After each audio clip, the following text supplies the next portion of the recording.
Good afternoon, everybody. I wanted to do a comparison topic on 9/11 and the COVID events. I think it's important to look at these two things together because, in my opinion, I don't, they're the two greatest cabal operations of all time. Although in theory, I guess you might be able to say the world wars and pretty much everything is controlled by them at the top to a certain extent, if not co-opted. Some of these, third and fourth order effects, not as much. But if you can think of something that is bigger than these two, you let me know. And there's going to be some, I guess, apples to oranges stuff going on in this, but that's fine. Because I don't think, so some guys go really hard on 9/11, and then there was a lot of stuff. I mean, there's so much information and topics on COVID. But I think what happened was people got mentally burnt out, rightfully so, nothing wrong with that. But then they just kind of, what happened was you had that Ukraine war, and then we just moved on to the next thing, like a friggin' TikTok video. And I think we need to keep COVID in mind. Okay. So without further ado, let's kind of go through some of these comparisons. So 9/11, you had a lot of this stuff in the media, movies, TV shows, maybe even songs that did a lot of the pre-programming and just, I don't even know about YouTube anymore if that stuff's been cleansed, but you could probably go on BitChute, and yeah, I've seen enough of it to know that there's definitely signaling there.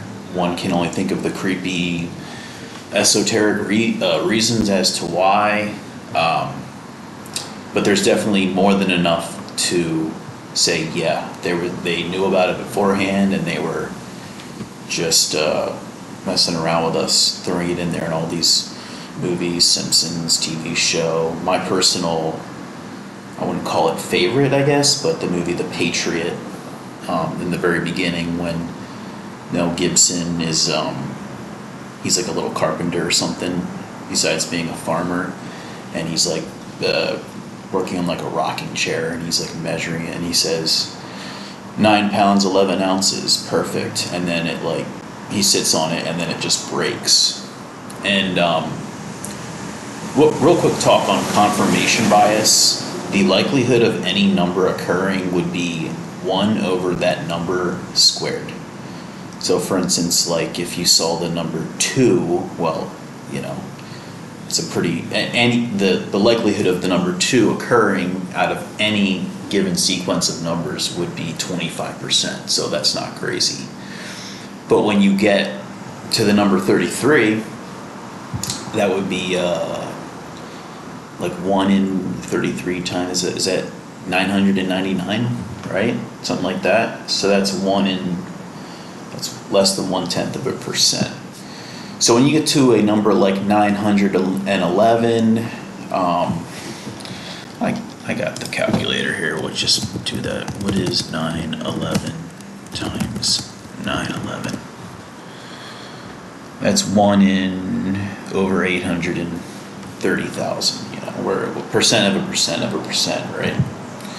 And now some of the guys in some of these videos, they like, oh look, there's like a 9, and then if you do the 1 and the 1 with this and this, and then they do reach sometimes, but there's more than enough pre-programming to say that they planned that event, okay?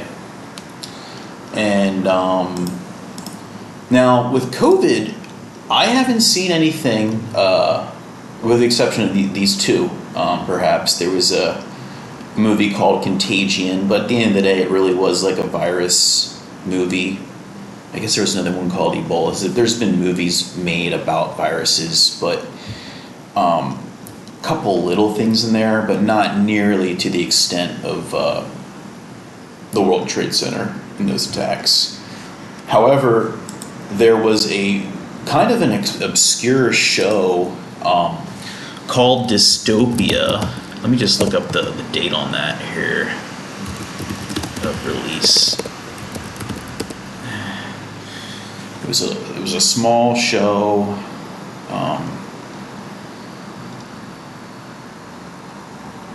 It's not showing up here, but I want to say this was in the year the TV show. When was it released?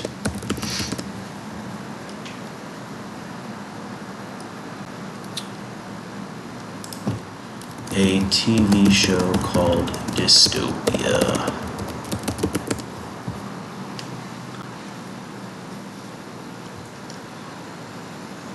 There it is. Yeah, I thought it was a UK thing. But yeah, that was in 2019, 1 year before COVID. And I feel like there's a little bit of kind of that like under the Silver Lake thing where they're kind of messing with conspiracy theorists. But I would encourage you, if you haven't, to look up that, maybe check out that show. We're all kind of bored. A lot of us are, at least. It's okay. But in particular, look up, I think it's in like the last episode with John Cusack. He's kind of the bad guy.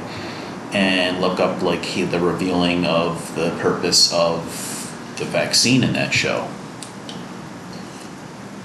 And this was made a single 1 year before the alleged pandemic.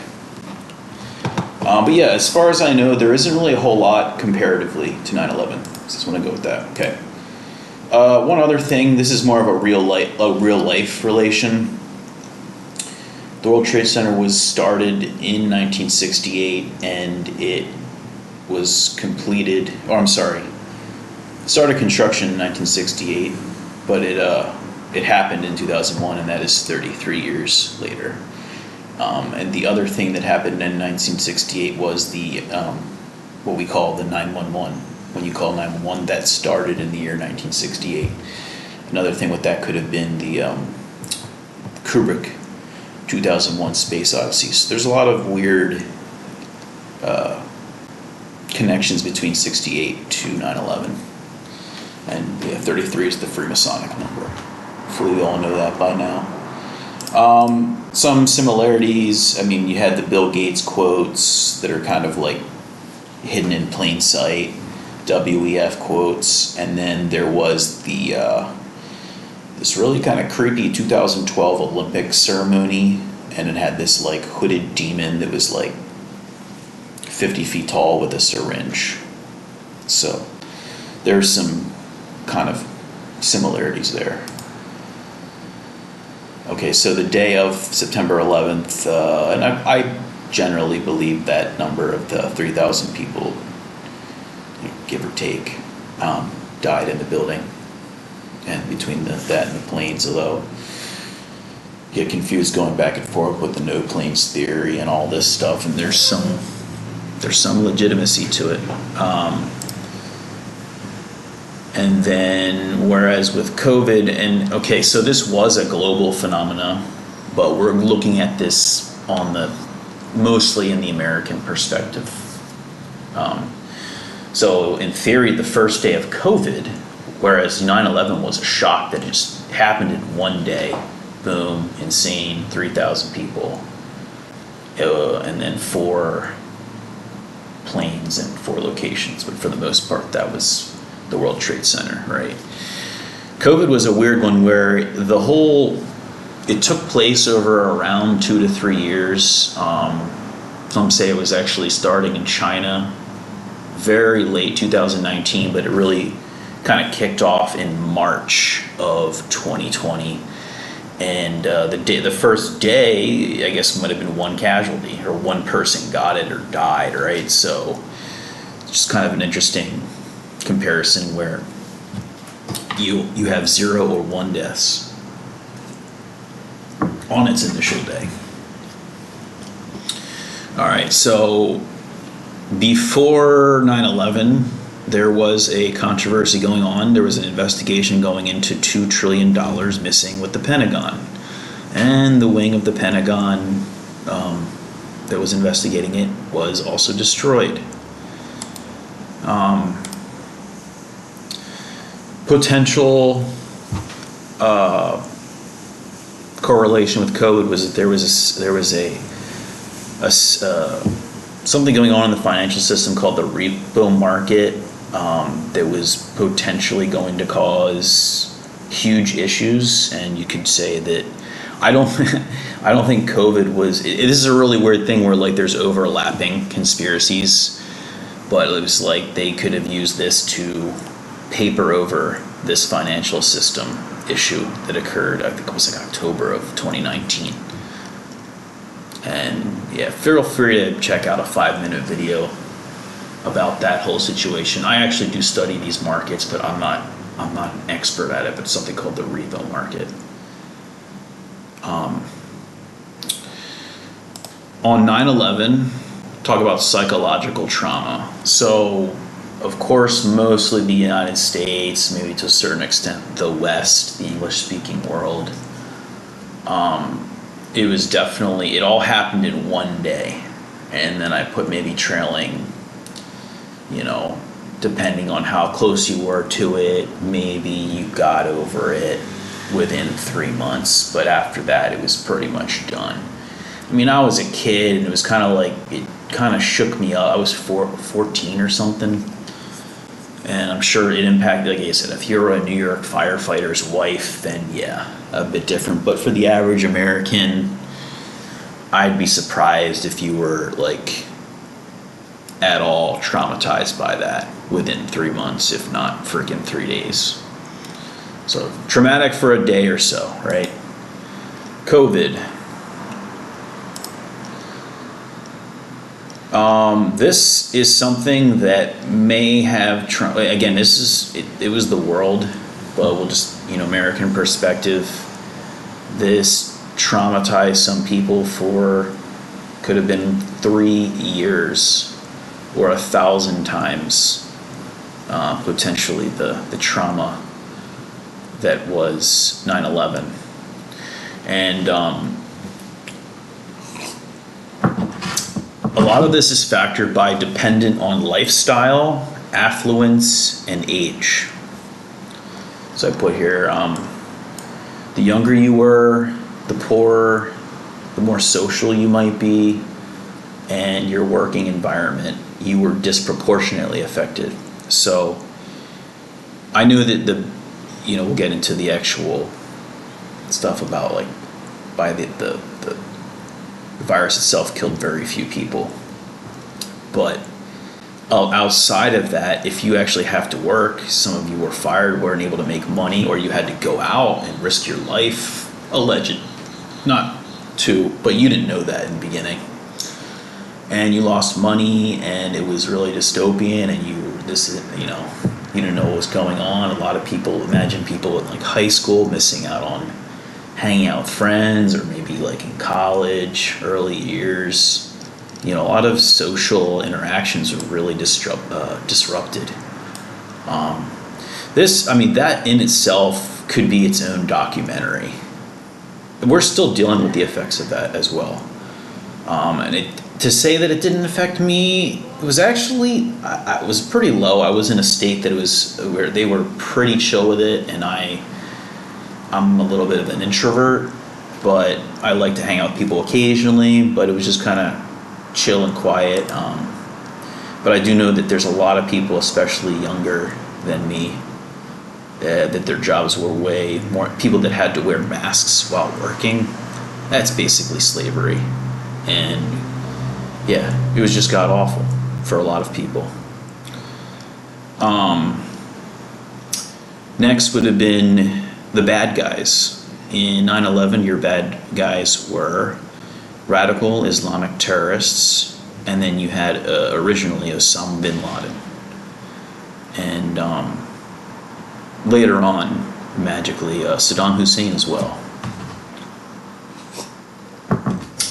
Whereas with COVID, what it turned into was some of the people mostly on the truth right, you might want to call it, because This was a little bit different. There was a lot of left-right political divide, and of course the left fell on the side of the system.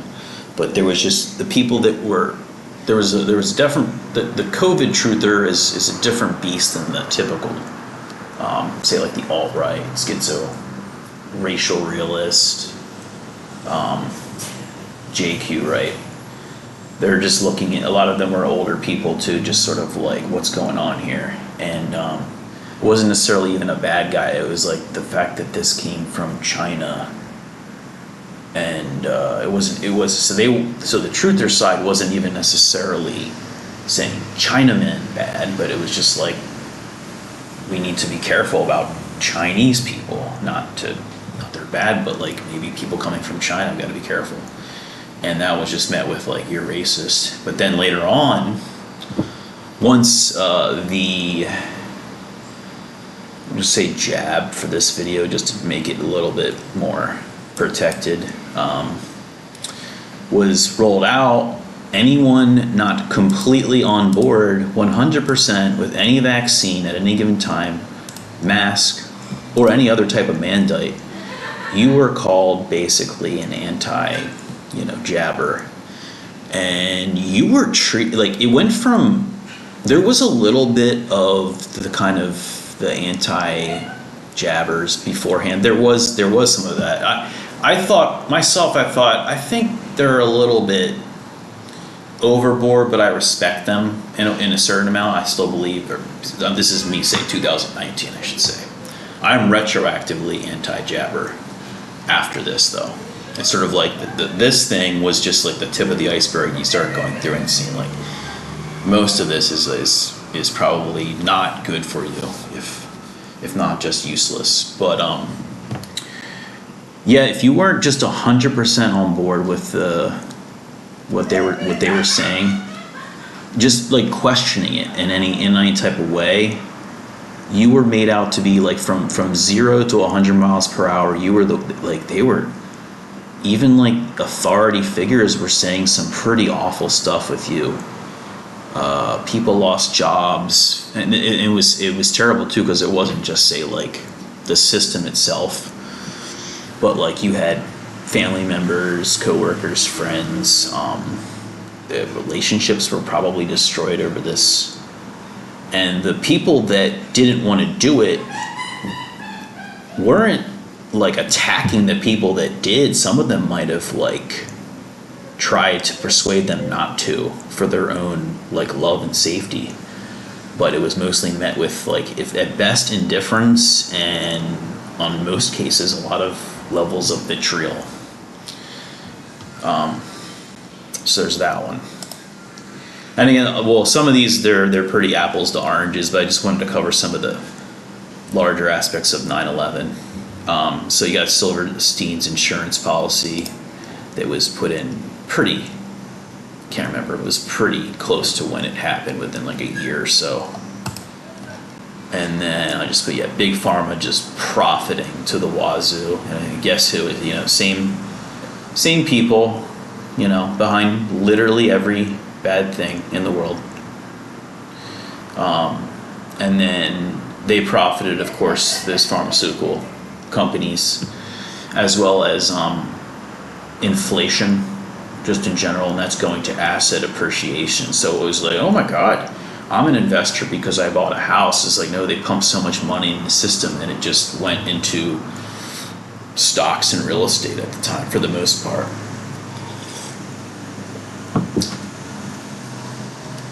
Okay. Building 7. Building 7 is kind of the smoking gun to, like, you might not know what actually was going on, like who did it, why, who, what, when, where, why. But Building 7 should be I know there's bullshit, like there's something going on. There is a conspiracy. Again, if you don't know, it's basically a building that collapsed that was not hit by a plane, another skyscraper a few blocks away or whatever. And so the smoking gun on COVID was, while a lot of people couldn't go to work and you had to wear masks indoors while you were alone, there's weird things going, like Some people took it so freaking far. But immigration was still okay, right? People weren't I saw people jogging outside wearing masks. And not the Cobain cardio mask, like the actual masks, and then people driving their car wearing a mask and things like that, without like another passenger. But yeah, immigration, all that mass immigration was okay. You had the St. George Floyd riots, and that was okay, and then big business was okay. So like Walmart, and I don't necessarily disagree that Walmart shouldn't have been able to be open, or all the grocery stores, because that's where you get things and you need things, especially over such a long period of time. But the fact was they shut down. They forced small businesses to shut down. So that's a smoking gun, you know what I mean? And other, activities of citizens. And another one was you had the Floyd riots, but also the election. Oh my God, that was 2020 was probably the worst year so far, I should say. Because you had COVID, Floyd riots, and then that election and the obvious fraud. But the Democrats out there celebrating in, like masses of people, while they're saying the rest of you can't even go to church. Putting aside whether Christianity is co-opted, but just a general belief in God, I think that's good. But anyways, so that was the smoking gun. One of the things that came out almost immediately after 9/11, let's look at this right now. When was the Patriot Act? So,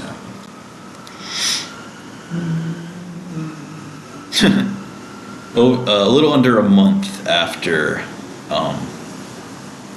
9/11, the Patriot Act.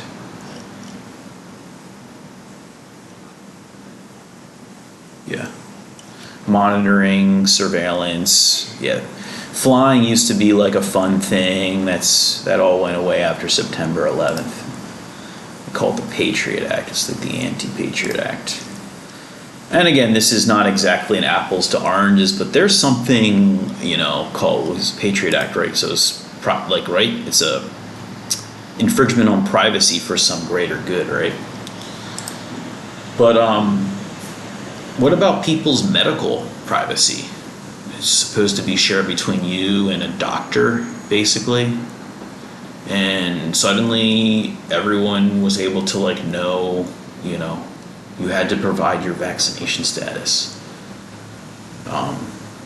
So yeah, that turned pretty totalitarian, authoritarian. All this, these people that saying my body, my choice.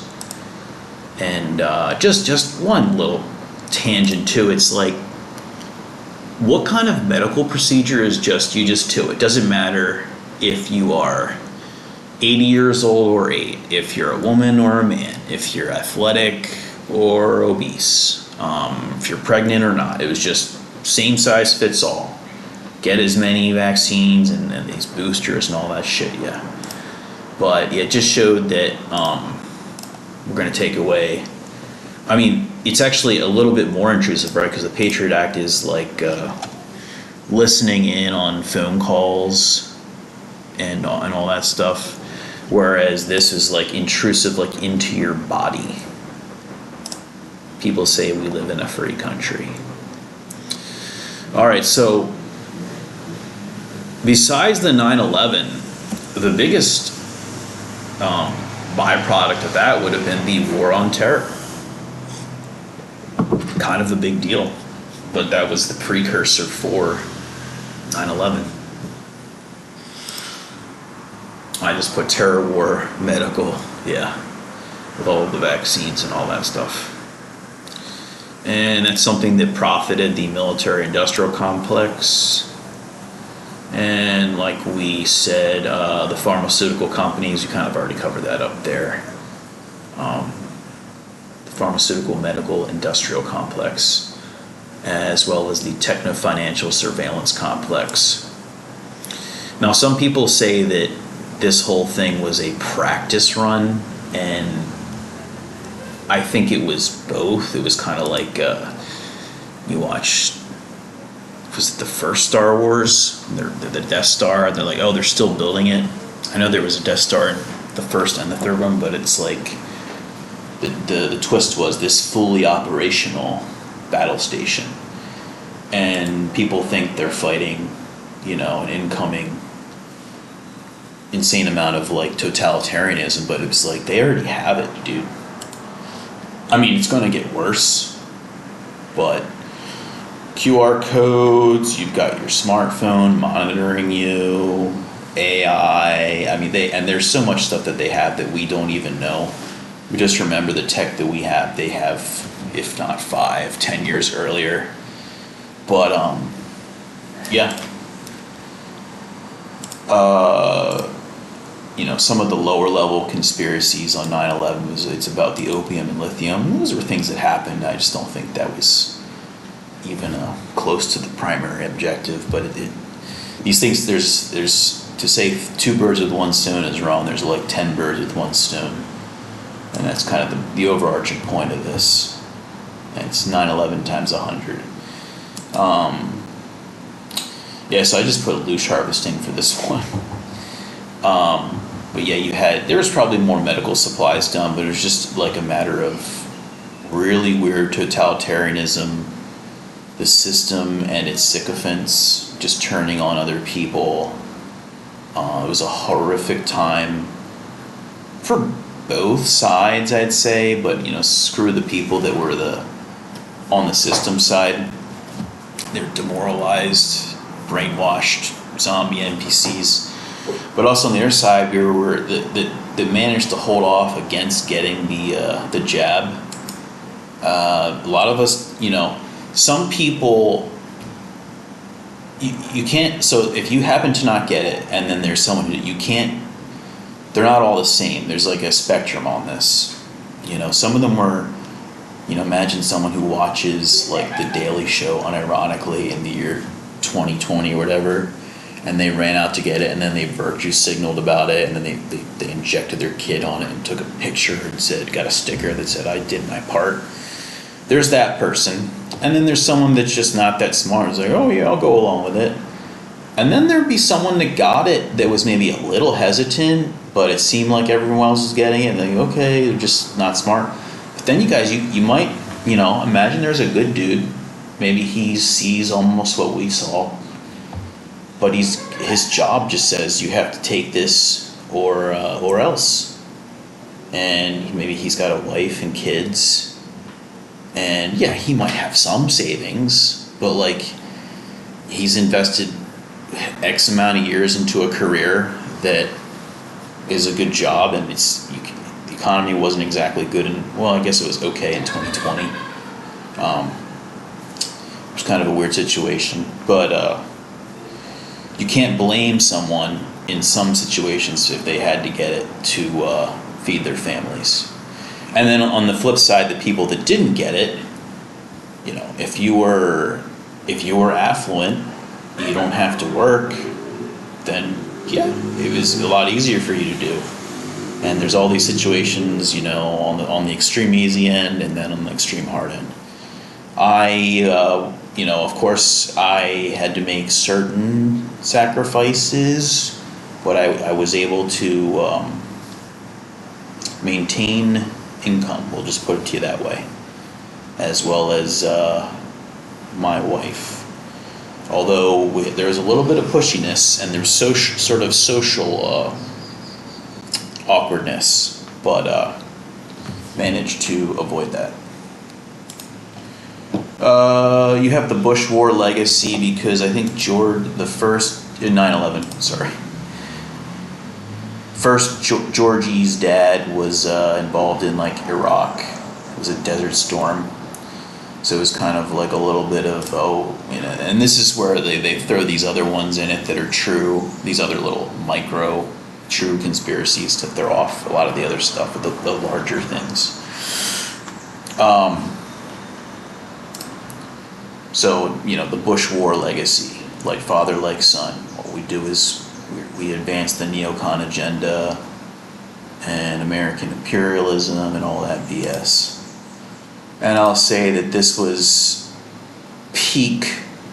this is like peak neolib trust in modern medicine, science, as the I effing love science and those people, Bill Nye type people, but we don't pay attention to science when it talks about uncomfortable things like biological differences in humans, pattern recognition, any of that stuff. And then just institutional worship. Anything with a 3-letter agency, their word is just God's word. Okay. I actually believe one of the main reasons for again, it's lots of birds with one stone. Keep the warrior white boys busy and burn out. I'm gonna do a video about generations and like kind of demographics and like the last generation to have a certain amount of, I don't know what you call it, masculinity or something. Certain skill sets, certain humanity traits. But I don't blame, we're all products of our environment to a certain extent. We can fight it. But the war on terror, which lasted from around 2001 to 2021, or around 20 years, as much as the boomers talk bad about the millennials, they were in a war for 20 years. See, if you're 18 in 2001, it's 20, you'd be 38, yeah. You would be right in the smack of millennials. So if you joined the military, the war on terror was a millennial war. And I know the we'll get to we'll talk about that too. So yeah, you kept X amount of probably the best of your young men that had any sort of patriotism and vigor, sacrifice, all that stuff. Running around, going to the Middle East every couple years for 9 months, having any sort of a family life being destroyed, and and the COVID vaccine, as well as the economy and all that, like we talked about, the disproportionate people enforced on white working people that actually have to.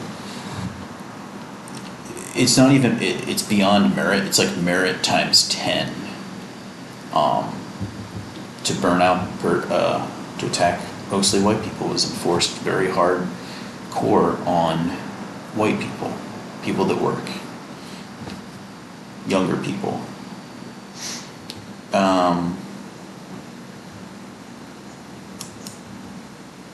Another aspect of the war on terror was antagonizing Islam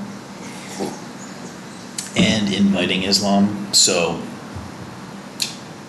yeah, we all know that maybe there was hijackers, or maybe you're just a no planes guy, but we all know the people behind it at this point. Another country in the Middle East, but not really Islam.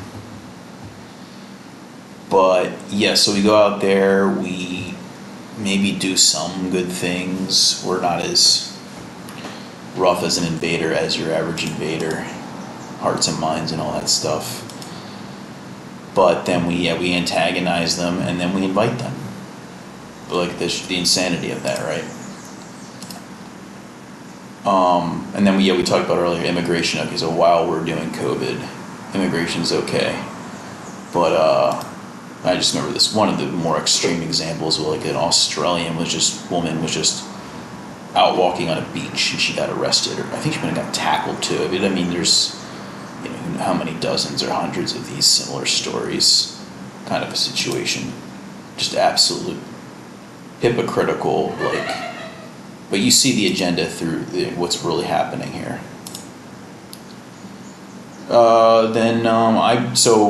I think it's more obvious probably on COVID, but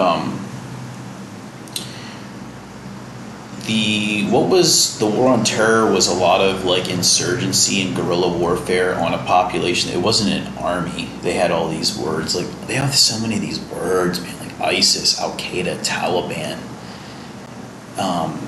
But what was being probably, there's a lot of two birds, one stone and all that, but like one of them is just the data on what's it like to sort of police people, pros and cons, tactics that work, tactics that don't work. You're going to like kind of be in martial law of a country, and they probably have that data. They collect so much data, but that's a real world situation of how they might employ that in the West later on, and the COVID and like the people's reaction to it, again, which people just followed hook, line, and sinker. Like I talked about earlier, how there's, you might split it up into 3 groups that took it, the enthusiastic, and like also if you don't do it, I'm gonna attack you. Like you don't even have to pay me, I'll rat you out to the system to destroy your life. The semi-enthusiastic, and then the hesitant, but they'll do it, and then the 3 levels that didn't do it. They probably have like, data collection on that as well as so many other things. And I put this was a schizo and psycho's smorgasbord, because some of us maybe I think I was already pretty convinced about a lot of my thesis on the way the world really works. But the COVID and really, it was like a black pill on top of pretty sure I'm black pilled, and it was just way worse. And I'm sure, like I said, it was a loosh fest too. So it's one of those things. If you're not like skeptical about the system now, there's just no hope for you until you like actually are dead or in jail or impoverished on the street or some combination of that. So there's that. Another one was Saddam's gold. Because we can't have other countries that have any sort of purchasing power outside of global Federal Reserve notes, right? And they took away any sort of sovereignty from Iraq because of having gold. I'm not defending Saddam. I'm pretty sure he was a bit of a dictator, just not as bad as the semi-soft but way creepier global totalitarianism we have the rest of the planet. The comparison there would be the murder of the Western middle class, little to no purchasing power. Before 2020, average, below average, slightly above average people, a lot of us worked. Maybe there wasn't, you pay your rent was things were not great in 2019. But I think roughly in the course of 2 to 3 years, shit went up about 50%, and it's still going up. So maybe average people, like, you could afford to buy that car every 5 to 7 years. You can go on a vacation. You're working, you can get a few beers, go on a vacation, buy a few nice things, take a trip, go out to eat. And they absolutely murdered the middle class. Because the idea of the middle class is you're not trapped indoors and doing an Uber Eats once or twice a week, But little to no purchasing power after that. The middle class was cut down to, like, they're still working hard, intelligent jobs that require certifications and 8 hours a day and high IQ, et cetera, but there's no margin of error. It's like you want to raise a family on less than 100 grand without any sort of boomer support, good luck. And then good luck to people trying to get into the housing market. So they simultaneously chopped away middle class purchasing power, and anyone in the lower class doesn't even have a chance to get into the middle class. I shouldn't say, there's always a chance, a little bit of money, good luck, but whatever that was diminished by 50%. It was one of the greatest robberies ever, and it's still ongoing. Estimated cost for the war on terror, they said, was $8 trillion. You got to take these numbers with a grain of salt, and then there's these 2019 dollars probably, and the amount of money printed. So this is between 2019 to 2025 was also about $8 trillion. And that was in 6 years. So the whole COVID thing was about a 3-year period, but the increase of M2 money supply was the same amount. So 20 years of war, some scamdemic, and just inflation and just corruption these past 2 or 3. Part of that's the Ukraine situation as well.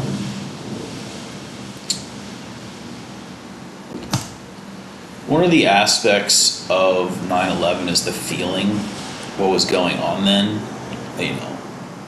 Back when liberals were still wrong and naive and probably a little petty, but you could get along with them. But also, even at the top, it just still felt like good guys were in charge. COVID, definitely not. Felt like a dystopian techno-authoritarianism. Almost no good guys, only less bad guys. So there's this thing, it's like, we have, 50 states, probably divide them into groups of 10, where 10 were just like neoliberal dystopian hellholes. 10 were also just not quite as severe. You have 10 that are just sort of like, going along with the flow. And then you've got 10 that were like easier, and then 10 that were like, we're not going to shut down our economy, or we're going to treat people with rights. But very few red states will ever go one step to the right. They will only dig in their heels to a certain extent. So that's why I put no good guys, only less bad guys. And no, I'm not naive. I know they were in charge back then, but it still felt like a country. It was unified. Americans almost felt more unified than ever against an outside threat. Oh, there we go. The country felt country felt united across the board. COVID, complete opposite, but also just felt kind of sloppy. It was just a terrible situation, and just no unity. No unity. Left on right, right on left. Just confusion, debate. So many topics to go on and on about things that should have been clear, but weren't. But there's a one for you. So on the whole war on terror, it did seem to feel to me that seemed to dissipate around 2008. It's just a broad marker. I think there was, there was military action going on. We'll get to in a second, but could have been, I think it was the election of Obama, and whereas it started with Bush, and a lot of the heavy fighting was done by then as well, and it was kind of like most people. This wasn't like a World War II where like women were like going in to work because the men were out at war. It wasn't like that much, that large of a war. And like I said, not as much KIA. And then you had the financial crisis and the whole, there's pop culture and stuff, but it just didn't seem like the whole war on terror, the patriotism thing seemed to be mostly out the window. Not like a Vietnam kind of sense, but it just seemed to dissipate after a few years.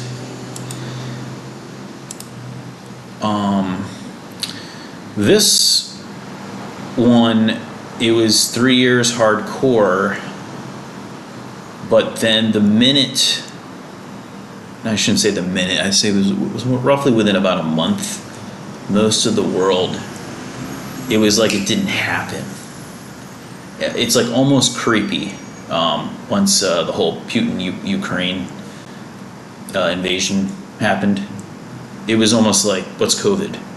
Like 2 or 3 months before, it was like every story, and it just like fell off the diving board the minute that happened. And even as someone that was like, well, thank goodness, it was like, it just shows how like the power of the media and the system.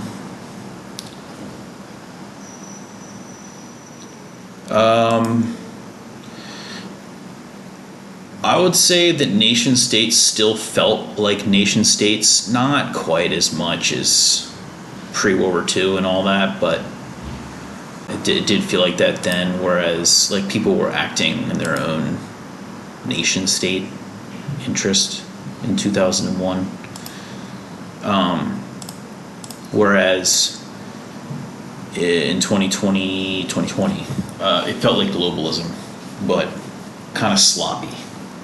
Acting in concert, but some cities and states were worse than others.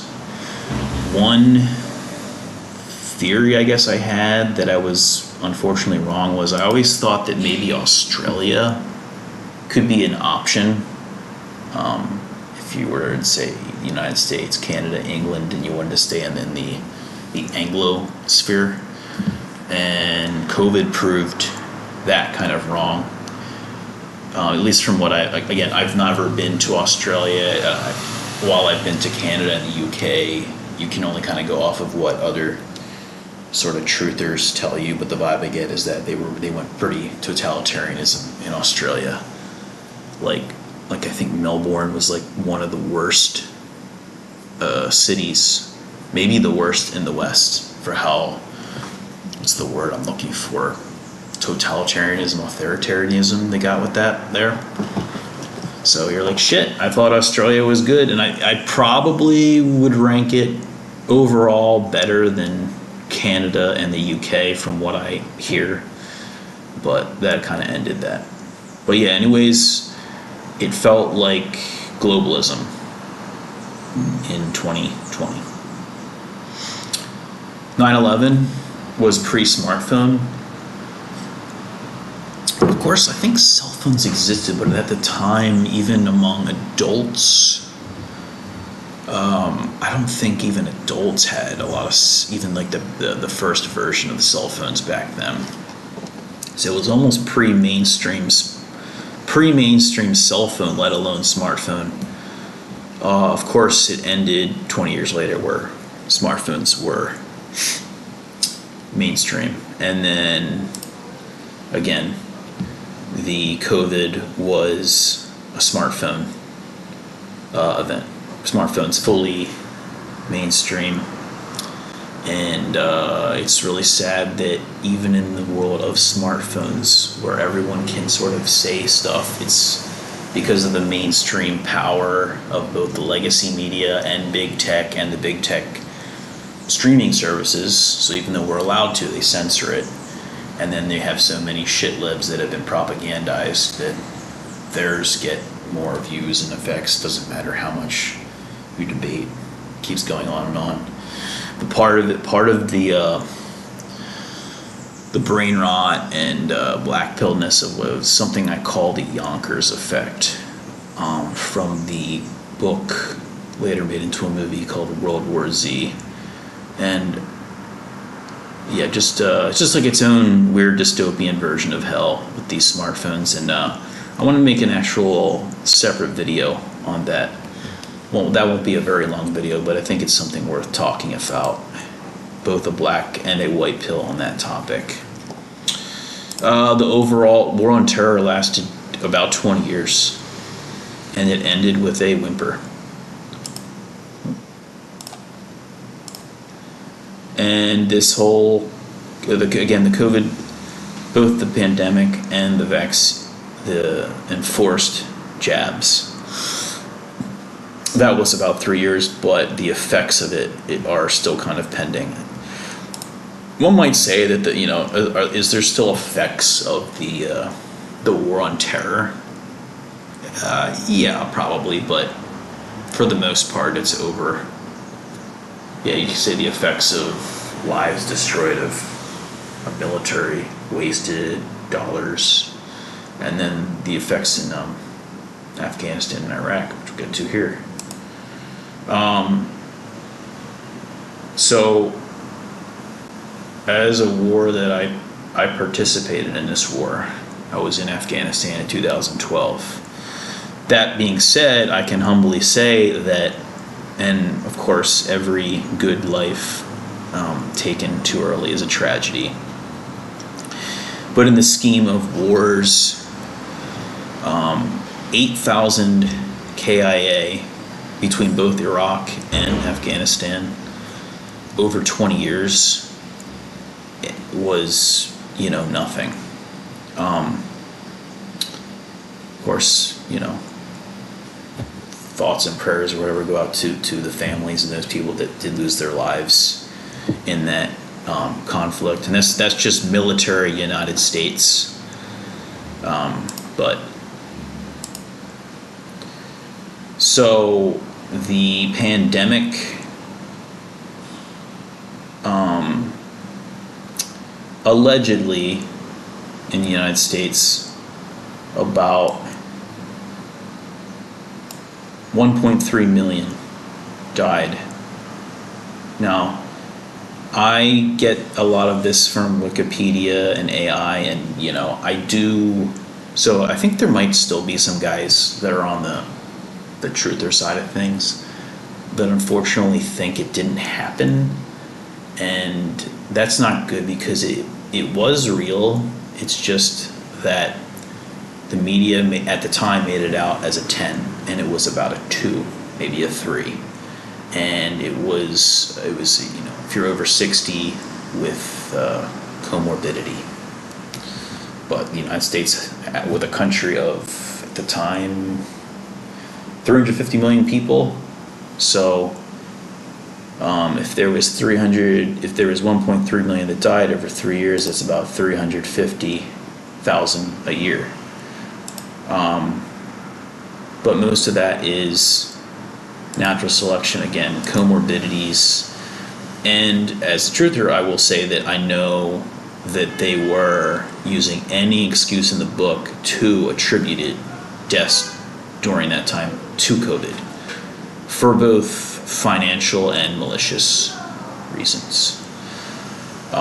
So there was people that died from that in that 3 years. So you had 8,000 military service members died, as opposed to, I'd believe that 300,000 people died. I'd believe 1 million people, even legitimately, because you just take the boomer population and the, extremely obese and sick.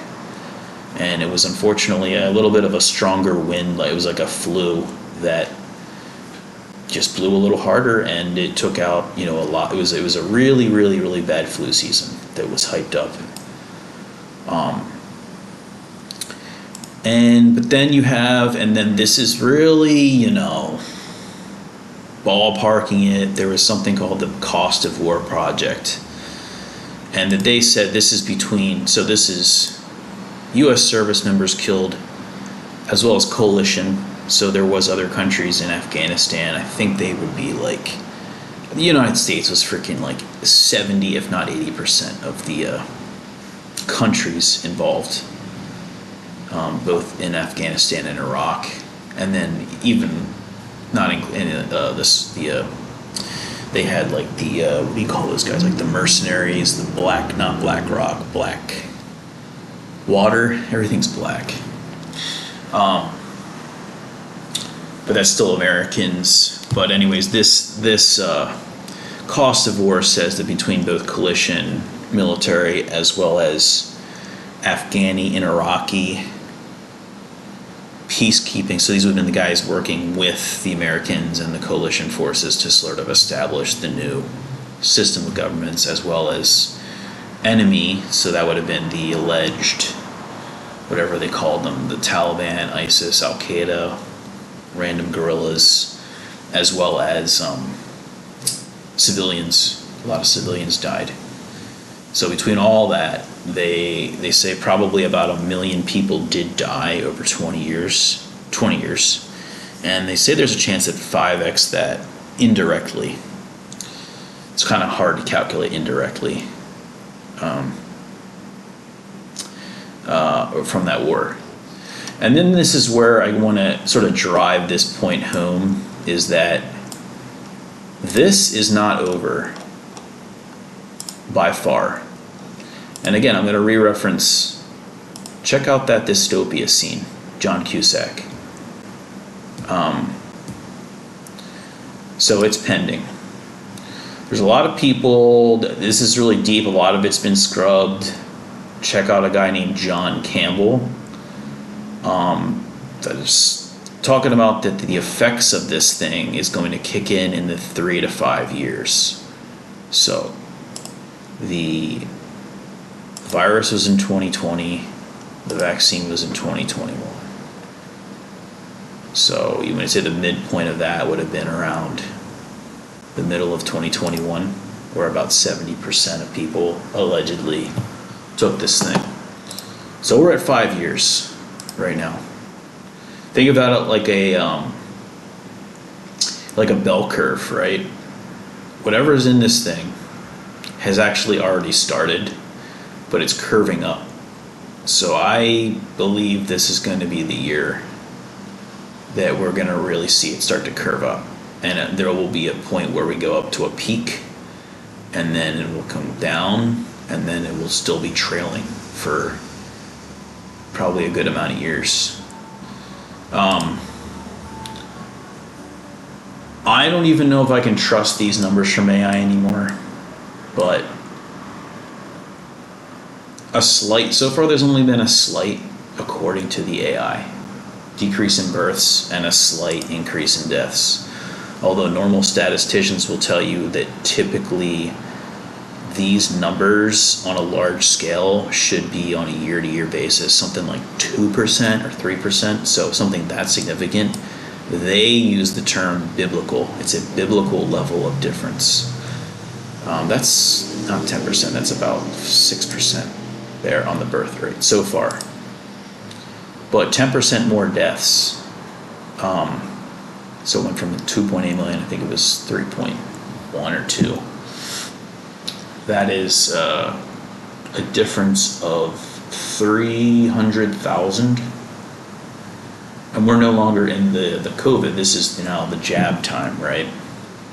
So while whatever the left wing is complaining about, whether it's some activist that gets returned fired on by ICE after driving them over, or even like a mass shooting, at any given time we have about 300,000 people. Is that right? More people than should be dying a year. You break that down by a day. In the United States, there's about 1,000 people per day. 1,000 people per day dying. More than it should. Does that math right up? 300,000 people, you divide 365, just about 1,000, right? What was the war in Iraq and Afghanistan? 8,000 over 20 years, 1,000 a day. So in the course of a week, we are having the amount that died in the entire war on terror die. Excess. That's excess. There's a normal amount of deaths that occur, but you have 10% more. while simultaneously the amount of births is also decreasing. And another factor is that roughly 1 million people per year for the past decade have been coming in. So that would mean the death rate should be, I guess the death rate would actually be increasing. So 10 years, 3%. That might account for like one of that 10%. But in theory, that would also be increasing the birth rate, but the birth rate is increasing. And I mentioned John Campbell. He had one study that it was about 1 million people that were both vaccinated and unvaccinated, and on miscarriages. So it's not to say that everyone that got it is not going to have a baby, but I think it was a factor of about 3 to 2. So if you, how do I put it like this? The chances of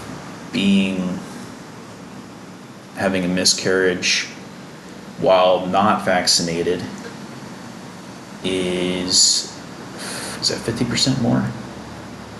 Or you're 50% more likely to have one if vaccinated than unvaccinated. And I'm not even saying what I can't remember what the overall number was.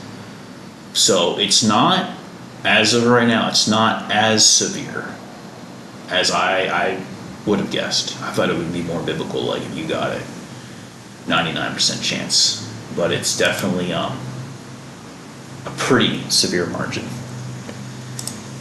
Just an anecdote, so most of the people my friends, people were kind of alienated, individual units. We don't talk to each other as much as we do anymore. But I have, I want to say, about 4 friends, 2 of them women, 2 of them guys, that have had various forms, the 2 women that have had miscarriages. And these women are older, so they are, I think, late 30s. So it's not, that wouldn't be that crazy, I should say. But they've also had some cancer, blood clots, and things of this nature. None of them have died yet. But you're not supposed to get cancer and blood clots in your late 30s, early 40s, guys. So this is what's happening now. What do you think is going to be happening in the future? Thanks for listening.